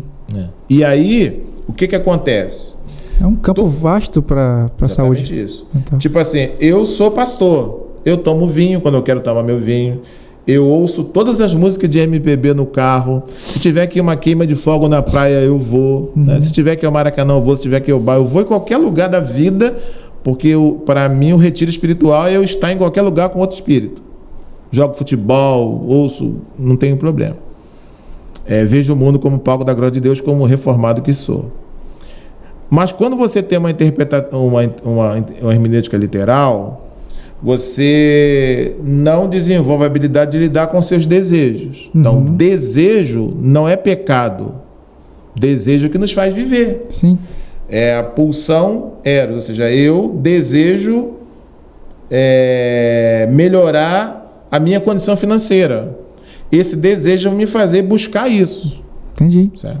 É legítimo, é algo legítimo. Eu desejo comprar uma televisão, desejo me casar. Então, quando você fala desejo para alguns crentes, eles já pensam em pecado. Já pensam, entendi. Pensa em pecado. Então, tem muitas coisas que eu desejo que são pecaminosas. Muitas coisas que eu desejo que não são. Muitas coisas que eu desejo que não podem ser realizadas agora, a longo prazo, a médio prazo, a curto prazo. Então, a gente tem que aprender a lidar com os nossos desejos. Se a gente não aprender a lidar com os nossos desejos, quando a gente realiza um desejo lícito, a gente sente culpa, e tem culpa irreal. Porque você ter culpa de uma coisa que não é errada. Então, o que acontece? Mas os desejos estão ali, como disse Freud, são energia. E o Fagner cantou uma canção. O Fagner falou assim: sentimento ilhado, morto e amordaçado volta a incomodar. Não adianta voltar com o desejo. Entendi. Ou você lida com ele, ou você realiza ele, ou você vai ter que, de alguma forma. Então, o que você vê na igreja? Você vê muita sublimação. Então, o cristão tem vontade de assaltar o banco. Ele não vai assaltar o banco. Primeiro que para ele é pecado e depois ele sabe que é crime. Mas ele não pode mesmo. Mas ele tem o desejo. Sim, tem o desejo, entendi. Mas ele é crente, ele não vai fazer. Quando o cara é crente, o cara não faz. Né? E ele pode até fazer, mas aí ele está arrasado. O que ele vai fazer para resolver isso? Ele vai sublimar. A sublimação é um mecanismo de defesa para aqueles que não podem realizar desejos proibidos. Aí ele vai chegar na igreja e vai ser a pessoa que todo domingo vai chegar primeiro do que todo mundo. Aí você começa a elogiar o irmão fulano, é uma benção. Aí ele tem o gozo da coisa ilícita numa coisa lícita. Entendi. Então todo mundo que é muito zeloso em religião é um mecanismo de defesa legítimo. Né? Eu não sei se vocês já falaram, antigamente não se sabia lidar com adolescente, né? Porque a masturbação é uma forma de você liberar os hormônios que estão ali.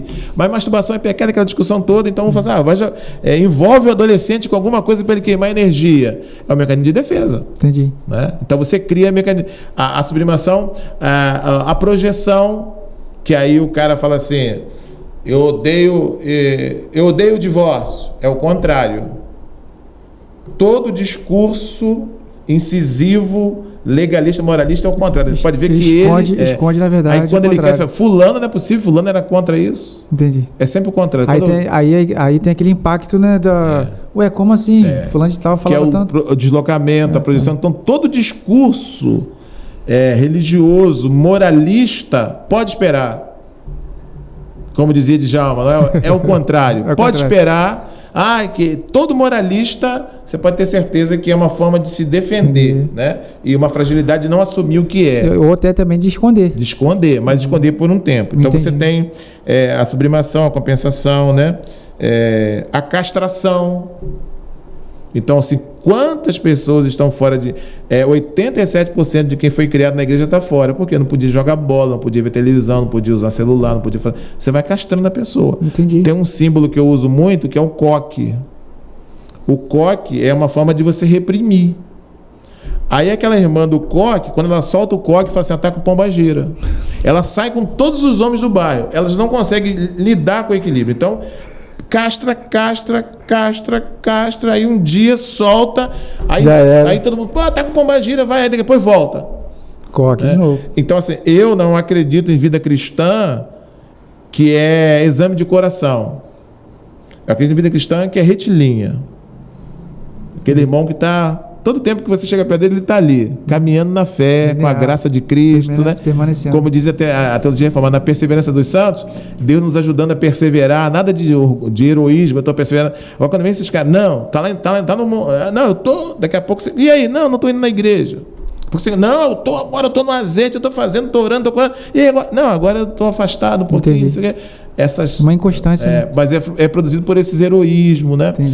Essas cobranças de coisas que na saúde mental você não tem como atender. Aí quando você tem a queda, você não volta mais, você se envergonha. Muito do suicídio de cristão é porque ele comete um pecado, né? Que ele acha que nem Deus perdoa. Ou seja, a culpa é tão grande, que ele não consegue retornar. E ele acha que nem Deus perdoa. Aí ele vai e se mata. Que é o suicídio para expiar o erro. O cara acha que o erro dele é tão grave, que merece, tem perdão.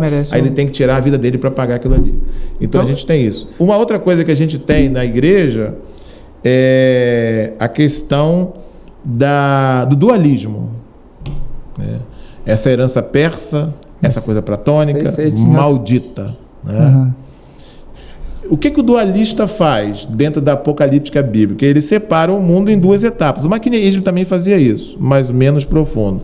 Entre o bem e o mal. Dois mundos. Quando você vai ler Émile Durkheim, ele vai dizer que toda sociedade tem conceito de sagrado e profano. Eu falei aqui que eu vou no bar, eu vou na boate, eu vou em qualquer lugar. Para mim, todo espaço é sagrado porque eu estou ali. Então, quando você divide em sagrado e profano, os evangélicos, os religiosos, ficam no campo do sagrado e quem é do diabo no campo do profano. Além de não acontecer um contato que anula qualquer tipo de evangelismo, mas esse não é o nosso caso aqui, você vai espiritualizar a vida. Então, o que acontece aqui é divino, o que acontece lá é diabólico. Né? Isso, por exemplo, muitas famílias se desfazem em função disso, porque o irmão não é crente, o outro não vai mais ao churrasco, enfim. Né? Você tem essa questão. Muitos cristãos que pedem demissão de trabalho. Né? Eu me lembro com a Hamilton uma vez, se converteu um rapaz na nossa igreja que trabalhava na lanchonete lá na Via Lagos. Aí ele, novo convertido, ele pediu para orar por ele, para Deus tirar ele do trabalho. Porque o trabalho vendia bebida e cigarro. Hamilton orou: Senhor, o rapaz até meu primo, mantenha o Vinícius lá no trabalho, mantenha ele vendendo bebida, vendendo cigarro e ajude ele a ser um instrumento do Senhor lá naquele bar. Aí ele ficou olhando assim: não, você não tem que sair de lá, tem que continuar lá, pô. Ou seja, a gente tem essa visão equivocada que a gente precisa ficar no sagrado. No sagrado. Você quer ver um absurdo? Música secular. Eu ouço música secular porque secular é a palavra grega aion, significa temporário. Então tem muita música secular, toda música secular é uma música que não tem valores eternos. Ou seja, para esse tempo. Para esse tempo. Então eu canto parabéns para você, a sua igreja também canta. A igreja que quer me impedir de ouvir Gonzaguinha canta parabéns para você. Né? Então eu ouço toda a música secular que tem qualidade poética. Eu cito uma música muito nas minhas palestras, né? Que é sobre a origem da vida, que é uma música do Luiz Gonzaga Júnior, Viver e não ter vergonha de ser feliz. Aí ele fala: o que é a vida? A vida é um sopro do Criador numa ação repleta de amor. Ele vai falando: eu fico na pureza das crianças. Esse louvor é bom.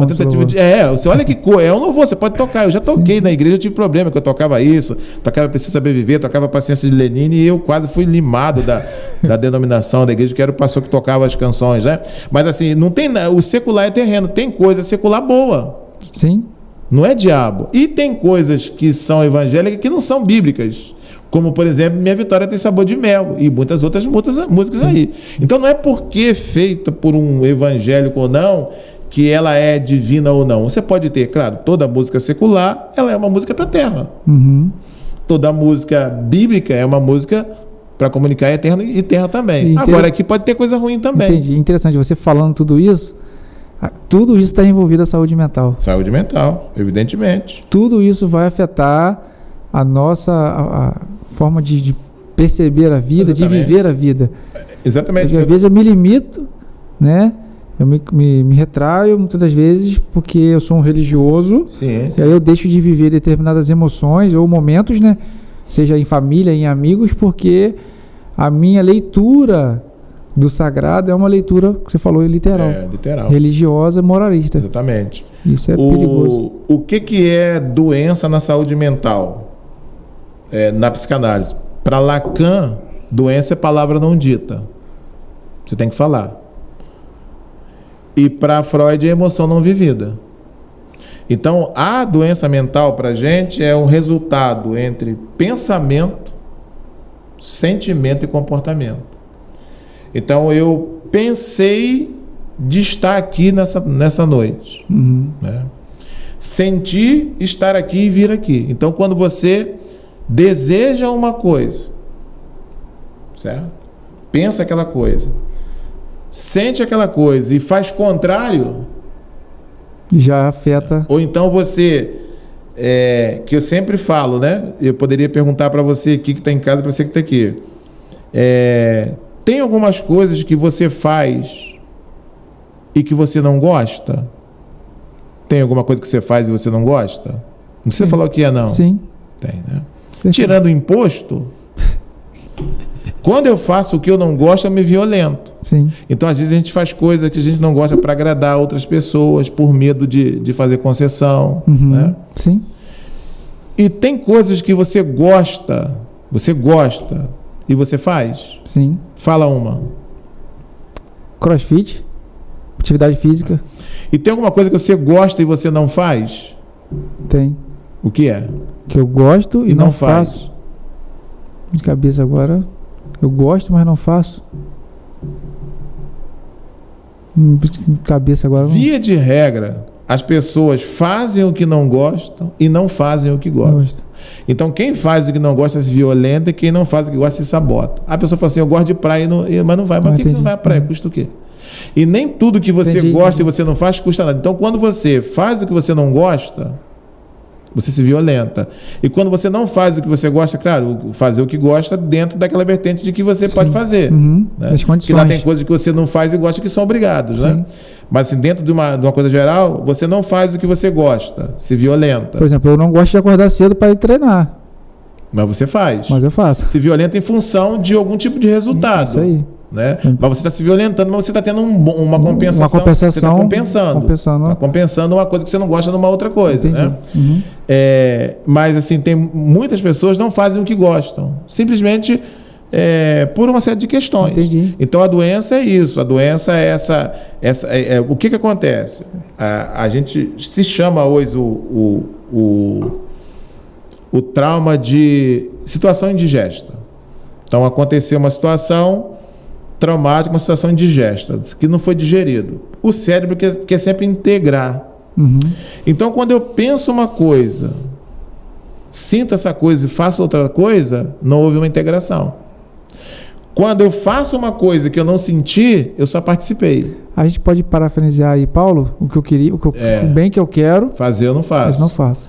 Ali ele fala que tem alguma coisa mais forte do que o que não tem, né? Do que a vontade dele, né? Ele identifica o que é, né? Então, olha só, qual é o resultado de uma equação de uma pessoa que não faz o que gosta e faz o que não gosta? Miserável, pô. Entendi. Olha, se eu não faço o que eu quero e faço o que eu não quero, logo eu sou um bosta, eu sou miserável, miserável homem que sou. Né? Ou seja, existia uma força que fazia isso, né? Então, olha só o sofrimento. Ele não fazia o que queria e fazia o que não queria.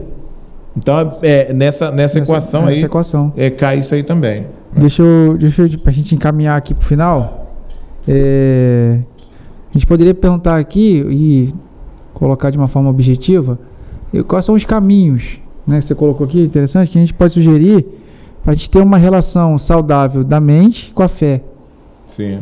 Né, porque a gente precisa ter muito cuidado, porque a fé, ela, como a gente falou aqui agora, ela pode ajudar, ser positiva, né, para a nossa caminhada, como também, se a gente levar a questão moral, religiosa, fundamentalista, a gente pode também afetar a nossa saúde mental, né?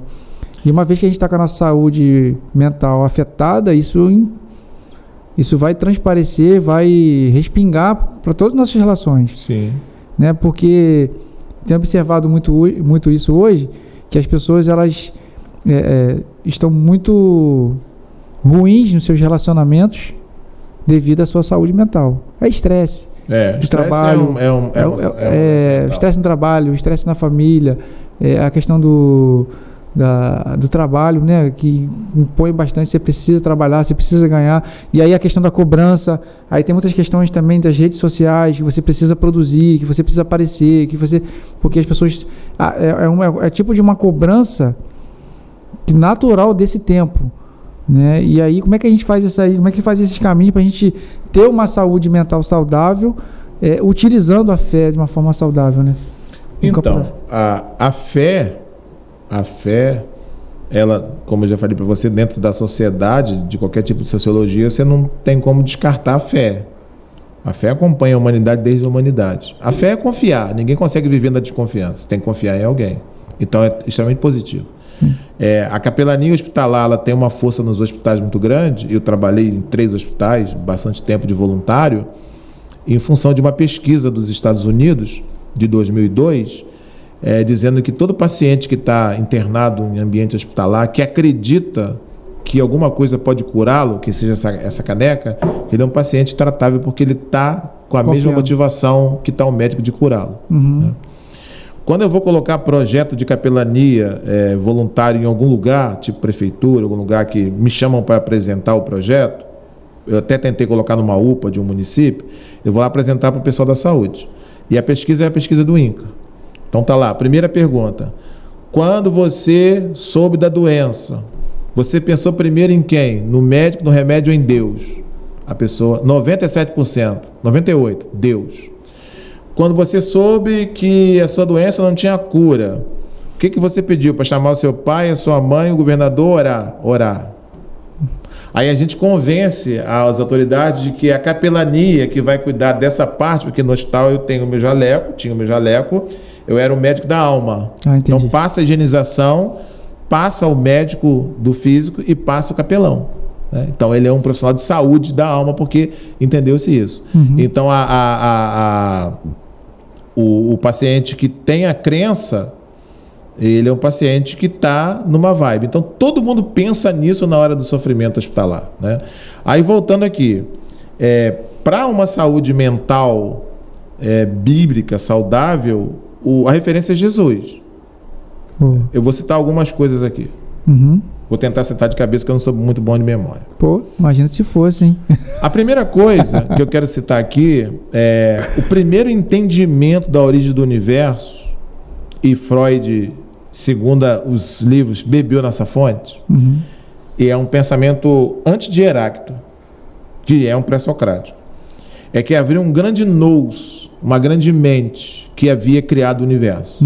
Hoje a gente chama isso na academia, que não é uma academia cristã ou religiosa, do arquiteto. Sim. E o C.S. Lewis, no seu livro de apologética, ele fala que uma das comprovações da existência de Deus é a ordenação do universo. Então, quando eu consigo olhar para o universo e ver nele uma ordenação, que eu posso estudá-lo cientificamente, significa que a mente que criou, que o universo foi criado por uma mente. E a mente que criou o universo criou a mente do homem. Porque o homem consegue compreender o universo, porque quem criou o universo criou o homem. Então, uma grande mente, um grande nous, de onde eles dizem que Freud tirou a ideia da mente como a questão do inconsciente. Então, veja bem, essa ideia da mente, ela é uma ideia romana, tá? E hoje a neurociência mostra que todos os comportamentos orgânicos, motores, cognitivos, vêm da mente. Quando Jesus e João Batista se apresentam no cenário, anunciando o reino de Deus, tem uma condição de entrada, que infelizmente é pessimamente traduzida nas nossas Bíblias, e a gente comete uma falha imensa de traduzir texto bíblico no dicionário. A palavra que está no texto traduzido, ela está no português, ela não está no grego. Então o dicionário vai dizer o que ela diz no português, não o que diz no grego. A palavra que está traduzida no português é uma aproximação da palavra original, que pode ter sempre tem muitas variantes no caso do grego, e poucas variantes no caso do hebraico, mas vários significados. Tanto que no hebraico a palavra vale muito dentro do contexto do que ela vale no dicionário, já que é um vocabulário muito curto. Essa palavra arrependei-vos, que está próximo ao Rei de Deus, arrependei-vos que chegar. Essa palavra que quando Pedro prega e fala, o que faremos? Arrependei-vos. Essa palavra no grego é meta-nous. Nous seria a terminação masculina, noia ia feminina no grego. Então, nesse caso, a mente é feminina. Mudança de mente. Né? Por isso que está noia, né? Que aí seria no feminino. E lá, como é a grande mente, o nous masculino. Então, o arrependimento que é proposto por Jesus é uma mudança de pensamento, não é uma mudança de comportamento. Mudando a forma de pensar em relação a Cristo, em relação à vida, automaticamente o comportamento vai mudar. Isso é neurociência. João Batista e Jesus são neurocientistas. Uma consequência, né? Muda a forma de pensar, e mudando a forma de pensar. Então, Jesus, você não precisa deixar de fumar para vir para a igreja. Você vem como você está. Você mudar a forma... Então, o que acontece hoje? A pessoa muda o comportamento e vem congregar. Mas a mente continua... A mente é outra. Aí ele vai sofrer. Entendi. Porque ele deseja outra coisa. Eu não. Eu gosto de passarinho, minha baderna, meu torneio no Veragoa, todo domingo de manhã. A igreja botou o culto domingo de manhã porque entendeu que domingo de manhã é o dia que tem criança para cuidar. Eu, apesar de ser o meu hobby, eu vou com maior alegria para a igreja de manhã cedo, porque eu penso que aquilo ali é algo de valor para mim. Então eu não vou para lá contrariado. Embora seja domingo de manhã, eu não gosto de culto domingo de manhã, eu gosto de dormir até tarde, gosto de... Mas assim, aquilo ali, eu não vou me comportando, eu vou porque eu entendo aquilo ali. Porque sua mente já está... Então, mudada. Se o indivíduo sofreu a metanoia, dificilmente ele vai ter os problemas mentais da vida humana, um estresse no serviço, no casamento, essas coisas todas, mas não pela fé. A fé vai ser uma âncora para ele avolumar lá. Falar, um alicerce, né? Alicerce para ele lá. Essa é a primeira questão. A segunda questão, ontem eu li isso na igreja, tinha umas pessoas doentes, eu li lá Filipenses. Eu sei passar isso, sei passar aquilo, sei passar aquilo, sei passar aquilo outro. E eu me lembro do meu professor de psicossomática falando assim: ninguém é o mesmo em situação diferente. Ninguém é o mesmo desempregado e empregado, ninguém é o mesmo com dinheiro e sem dinheiro. Como é que Paulo fala que ele passou... Aí ele fala: aprendi o segredo de viver, sei ter e sei não ter. Não existe isso. Nenhum ser humano responde emocionalmente em circunstâncias diferentes da mesma forma. Só se ele estiver fazendo um processo de negação. Ou sublimando, está se violentando. Entendi. Então Paulo está reconhecendo que na vida dele tem os vários aspectos, tem o naufrágio, tem as chibatadas, mas tem os momentos bons, que isso fazem parte da vida, e que ele tem uma saúde mental, que ele aprendeu a lidar com isso, saúde mental. Mas ele fala que isso só é possível porque é algo de fora que o fortalece, que é Cristo. Então, Jesus não o livra, Jesus o fortalece para passar por aquilo. Né? Aquelas questões ali todas. Então ele tem Cristo ali é alguém que não espiritualiza a vida para ele. Cristo não é alguém que faz uma hermenêutica literal, você vai vencer. Cristo ali não é alguém que separa entre sagrado e profano. Olha, você vai passa por todas as circunstâncias e passa porque eu te fortaleço para passar por ela. Né? Entendi. Então Cristo passa a ser um elemento não para te tirar da vida, mas para te fortalecer na vida. Na caminhada da vida. Então o que você vê hoje dos crentes? Depressão é do diabo. Não precisa de medicação. Pessoas com câncer parando de tomar medicação porque Deus curou. Olha, quem que permitiu a ciência de avançar? Deus. E a maioria dos cientistas são cristãos. Pô. Olha, até Louis Pasteur se morria com 45 anos. Era o tempo máximo de vida. Morria de sarampo, febre amarela. Tuberculose. Hoje você tem 75 anos. Esse avanço da ciência... O que é ciência? Ciência é tornar sabido. Então, eu vou fazer uma afirmação empírica. Todo saber já está lá. O que falta é a humanidade tomar ciência daquilo. E quem botou esse saber lá? Tipo assim, a vacina do Covid. Esse saber já existia. Entendi. Agora, chegar ao conhecimento é pesquisa. Então, quem botou o saber lá, parafraseando C.S. Lewis, permitiu com que o homem tivesse mecanismos humanos para acessar esse saber.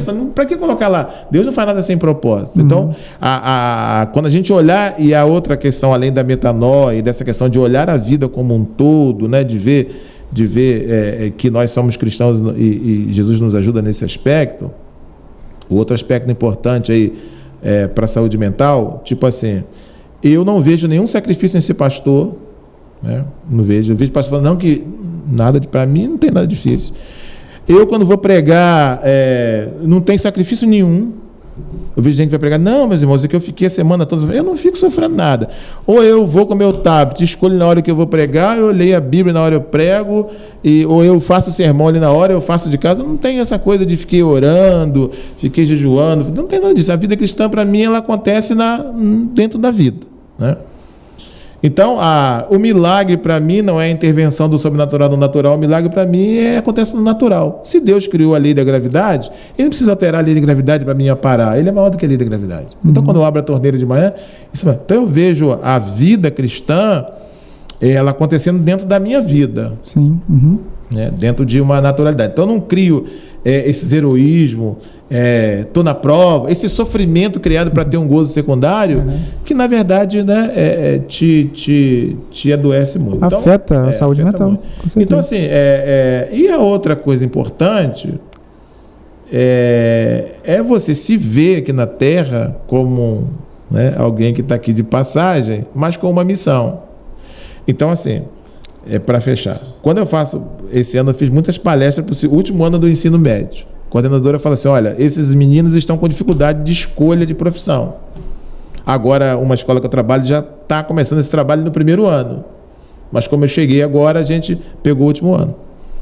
E eu vou lá e coloco, então, na lousa 3 coisas, 3 critérios para você escolher sua vocação, ou a sua faculdade, ou o curso. O primeiro é escolher o que o seu pai quer. Então, você pode escolher o curso. Vou ser advogado porque o meu pai quer. Entendi. Aí eu conto de uma amiga que o pai queria que ela fosse advogada, ela fez o curso de Direito, passou na OAB, entregou para o pai a carteira e o certificado e foi fazer pedagogia, hoje ela é professora. Você realizar o sonho dos outros, pai, né? Você vai ser um péssimo motorista de ônibus porque você está ali. O outro é fazer o que dá dinheiro. Não vou ser pastor, não vou ser professor porque não dá dinheiro. Você vai ter o dinheiro, mas você não vai conseguir encontrar o sentido.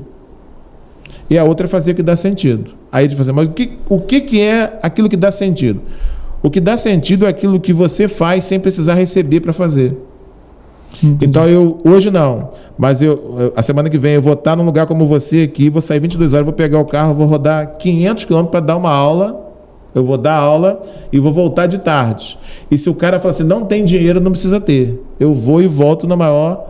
Então, o que dá sentido é aquilo que você faria sem precisar receber. Você recebe porque você acaba sendo um profissional. Então, quando você faz aquilo, está envolvido naquilo que dá sentido para a sua vida, não tem tristeza, não tem decepção, não tem frustração. É uma questão fundamental. Então, penso que a fé cristã é uma norteadora para você ter saúde mental. Então, claro, não vai te isentar dos naufrágios da vida, dessas coisas todas, mas ela vai ser sempre um suporte. Toda a fé é um suporte, mas a fé cristã ela é um suporte maior. E para isso, eu sugiro que você reduza a sua leitura de Paulo e comece a ler Jesus. Começar a ler Jesus, você vai se apaixonar pelo Evangelho. E consequentemente, vai aprender a lidar. Jesus fazia o seguinte, dava suas fugas, né? O meu professor de psicossomática dizia assim, Jesus nunca ia morrer de doença psicossomática. O que é doença psicossomática? É aquela doença que começa na emoção e vira carne. Diabetes, hipertensão, câncer. Eles dizem que todas as doenças são emocionais. Aí ele fala, mas por que Jesus não morreria de doença psicossomática? Ele dizia assim, doença é emoção não vivida e palavra não dita. Então Jesus viu uma viúva sepultando seu único filho. Ele teve compaixão. É o sentimento que se tem que ter diante de um caso desse.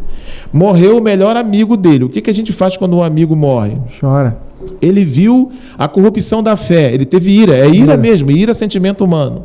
Né? Uhum. Ele veio uma mulher para ser curada e ele fala, atribui à mulher o mérito. A sua fé te curou. Né? Jesus, quando se deparava com qualquer situação que exigia dele uma resposta emocional pertinente para aquela situação, ele dava. Então, assim, para que existe a morte? Para você chorar. O choro é a emoção da morte. Uhum. Para que existe o casamento? Qual era o pedido dele? Alegria, né? Beberrão, ou seja, alegre, festeiro, bagunceiro, né? Que é o que pede o momento. Então, e fala, então veja bem, Pedro falou assim, o senhor não vai morrer. Sai de mim, Satanás. Imagine quem estava olhando, que cara grosso. Ele está tentando proteger e esse cara é muito grosso, falando que não... Entendi. Né? Bendito seja que te amamentado. Ali começa o primeiro culto, né, de Maria. Não, bendito é o caramba, bendito é quem segue a minha palavra, esses são meus irmãos, né? E assim, João Batista, raça de víbora, então eles sempre diziam o que tinham que dizer, né? Da forma que tinha que dizer, ou seja, então quando você fala o que você sente, né? Quando você fala o que você pensa, você esvaziou. E quando você solta suas emoções, evidentemente que ajuda na sua saúde. É só olhar Jesus, né? E uma coisa legal em Jesus é essa simbiose entre humanidade e divindade que Stott fala 100% humano, que só podia ser divino. Aquela questão do Getsemane, aquilo ali é psicologia. Olha, Pai, né, eu não quero morrer por esse desgraçado, né? O cara expressa a vontade, porém, eu preciso me submeter, né? Então, assim, a capacidade de submeter uma coisa que não se quer é uma habilidade emocional, uma habilidade mental, né? Que você se submete e você consegue lidar com aquilo.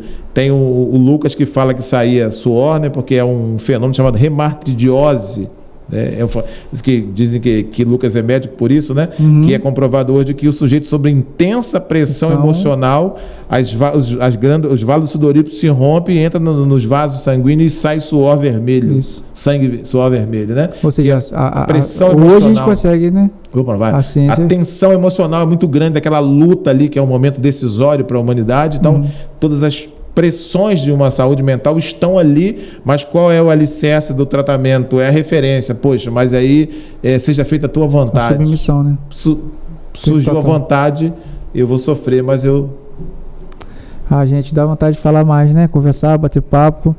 Eu pedi para você fazer, né, essas considerações finais, mas já deixo aqui mais uma vez o pedido para você compartilhar, para você colocar aí nos comentários, né, esse assunto tão importante e trazendo para o campo da fé, né, que a gente tem um vasto conteúdo, né, para conversar sobre isso, e durante o ano a gente vai fazer mais podcasts nesse sentido, né, na questão da saúde você mental, vai fazer a nutrição e a fé, a saúde espiritual. Crente que tem aí, né? Porque essa questão de que o crente come muito, isso é um problema sério, né? E pode ser aí, ó, já fica uma dica aí. Nutrição e a fé, top. Você tem uma nutricionista no consultório, top, ela é evangélica, a gente conversa muito, mas tem muita gente na área que pode ajudar nisso. Pode ajudar, né? Porque na verdade essa relação entre o corpo físico, essa questão de que espírito é muito interessante. Tá tudo interligado, né? Saúde mental. Então, pra gente encerrar aí, faça as considerações finais aí pra galera, deixa o recado final aí.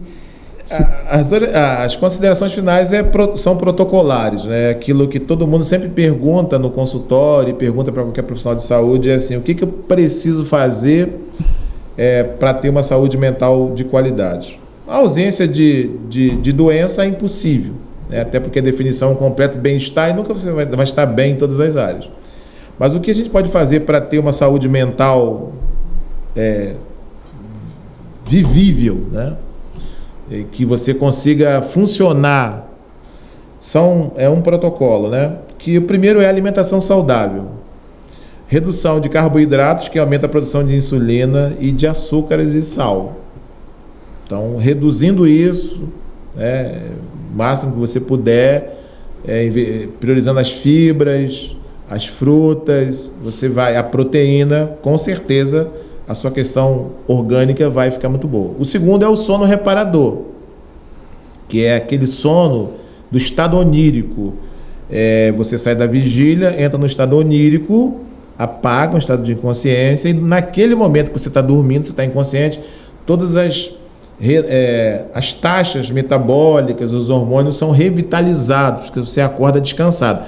Quando você não tem um sono onírico, você dormiu com remédio ou teve várias insônias, você acorda cansado. Então, durante o sono, o seu corpo, o seu organismo faz a revitalização de todas as taxas. Isso que nós estamos ouvindo aqui, a gente vai fixar o aprendizado durante o sono. O sono fixa o aprendizado. Então, todas as taxas metabólicas e hormônios são revitalizados para você acordar descansado. E para dormir tem que ter um ambiente de sono, não tomar nada com ína depois das 18 horas, não deixar nada com fagulha de luz no seu quarto, porque qualquer luz, mesmo que seja um telefone stand-by, o cérebro entende que tem que levantar o quarto bem no blackout. Se puder comer um abacate sem açúcar, sem adoçante, tem hormônio do sono, um chazinho de camomila, cidreira, prepare o ambiente do sono. O terceiro, ele não está em ordem, né? São coisas que você pode fazer. Exercício físico. Todos os hormônios que trazem felicidade e que são remédios naturais para te impedir da depressão, do estado melancólico, são produzidos pelo exercício físico, né? Além de melhorar o metabolismo, batimento cardíaco, pressão arterial, questão sanguínea, questão motora, fisiológica, o físico, né? Então, assim, Eu faço exercício físico, eu não tenho um corpo de atleta, mas o meu exame de sangue bate tudo nas taxas lá, bonitinha. Mas assim, você melhora o físico, você melhora tudo. E os hormônios da felicidade, endronidalina, neroladalina, cortisol, uma série de hormônios aí que eu não vou ficar aqui citando. O outro é desenvolver espiritualidade. O nosso corpo pede comida, nosso corpo pede água, mas o nosso corpo pede um tipo de Deus, né? Se você é evangélico, é Jesus. Se você é budista, se você adora o cavalo, adora o cavalo. É preciso uma conexão com algo fora dessa realidade. Desenvolver espiritualidade é algo fundamental. O OMS diz que a gente tem essa necessidade, e a Bíblia também diz, né, que assim como a corça ansia por águas, a nossa alma só sossego faz quando encontra com Cristo. A outra questão é desenvolver a mente. É você fazer leituras, memorizar, fazer palavra cruzada. O cérebro é plástico. Quanto mais você desenvolver a sua mente, mais o seu cérebro vai ganhando cancha. Então, o auge da vida humana, do cérebro humano, é de 60 a 80. Por isso que todo homem assume um cargo elevado depois de 60 anos, que o cérebro está. Mas você precisa desenvolver o seu cérebro. Aliás, 3 coisas têm que estar abertas. A mente tem que estar aberta, o guarda-chuva e os livros. Então, essa questão de desenvolver a questão da mente, do sono reparador, e a última orientação é desenvolver boas relações. A Bíblia disse que a congregação é boa porque a gente estimula uns aos outros. Ontem eu fiz uma célula que nem foi célula, acabou sendo uma conversa que tinha muitos irmãos doentes internados, e eu pedi para cada um contar a sua experiência de sofrimento, e aquela experiência de um estimulou o outro a perceber que ele não está só, que a do outro é maior, e a gente se fechou ali. Então, boas relações, né? Que seja no esporte que você pratica, na sua casa, no seu hobby, na igreja ou na sua crença, né?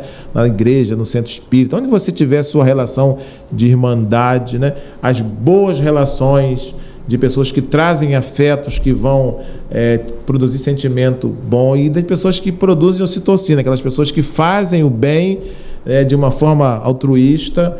Então, esses são protocolos que você pode desenvolver. E o último aí é a inteligência emocional. O que é inteligência emocional? É a habilidade de você distinguir o que de fato merece a sua atenção ou não. Então, um exemplo, eu chego em casa agora e encontro essa caneca fora de lugar. Como eu não gosto que ela esteja aqui, gosto que ela esteja ali, eu vou ficar muito chateado. A minha resposta emocional que eu não gosto é ficar irado, xingar todo mundo. Mas na inteligência emocional, antes de eu xingar, eu vou perguntar o que muda no planeta Terra a caneca fora de lugar. Diminui o preço da gasolina? Traz a cura? Então, se não traz, eu vou diminuir um pouquinho, vou guardar essa emoção para o momento.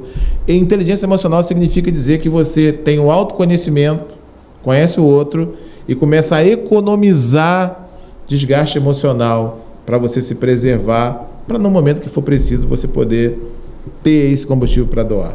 Obrigadão. Show de bola. Notaram aí, gente?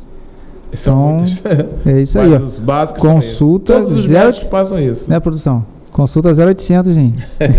Então, consulta, aula, e a gente fica muito feliz de receber você aqui. Obrigado, abrir esse espaço. Esse Janeiro Branco aí, muito obrigado por você abrir para a gente falar um pouco. Tirar ele do ostracismo, né? Isso. Mostrar o Janeiro Branco. A gente vai fazer algumas postagens também no nosso Instagram, né, em relação a essa questão do Janeiro Branco, que é um assunto importante, que é um tabu, está sendo quebrado também, entendeu? Assim como suicídio, depressão, ansiedade, que muitas vezes ficaram isolados, né, da nossa discussão, das nossas conversas. A gente está trazendo porque faz parte da vida, da nossa jornada humana, e como fugir, né? Não tem como fugir. Noel, brigadão. Eu que agradeço. Então, um abraço para a galera. Um abração para a galera da Carioca. Obrigado, lá. A galera tá lá. O pessoal da Carioca é um abraço, né? É isso aí, tem que falar. A gente tá lá com aquelas crianças maravilhosas. Um abraço a todos, Deus abençoe a sua vida, né? E nosso lema que a gente fala sempre aqui, né? Lembre-se, você é um sinal do reino aqui e agora, então faça a diferença na vida de alguém. Amém. Produção, valeu. Tiagão tá aí com a gente hoje. Produção tá. Obrigado, Tiago, também pela presença aqui. E vamos seguindo aí, nosso podcast Sinalizando o Reino 2023 está no ar.